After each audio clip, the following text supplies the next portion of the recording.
Ham jurnalist, ham shoir, ham dramaturg, ham Nosir Jumaniyaz Jabborov Qashqadaryo viloyati Koson nohiyasidagi Po'lati qishlog'ida 1930-yilda dunyoga kelgan. O'rta maktabni tugatib Toshkent davlat darulfununida tahsil ko'rgan.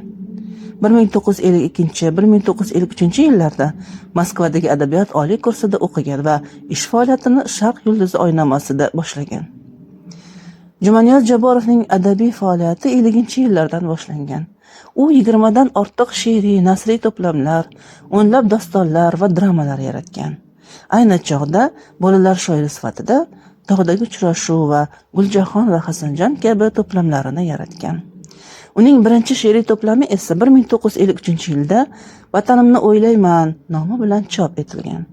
U mohir shoir, hikoya nafis, o'chiriq nafisgina emas, taniqli dramaturg sifatida ham barakali ijod qilib kelgan.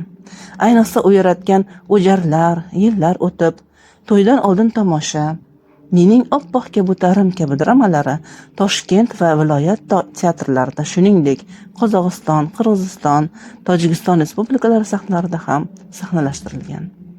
Jumaniyaz Jabborov mohir va sermahsul tarjimon sifatida Lermontov, Bayron va Firdavsiylarning asarlarini o'zbek tiliga tarjima qilgan. Jumaniyaz Jabborovning o'zbek adabiyotini rivojlantirish borasidagi xizmatlari davlatimiz tomonidan munosib taqdirlangan.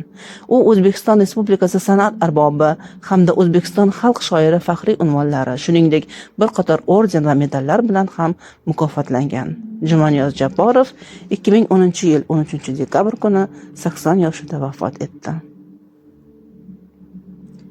Har bir odam o'zi bir olam. Yo'q o'xshashi, takrori aslo. Dunyo ichra dunyodir odam, bir-biridan farqli, mustasno.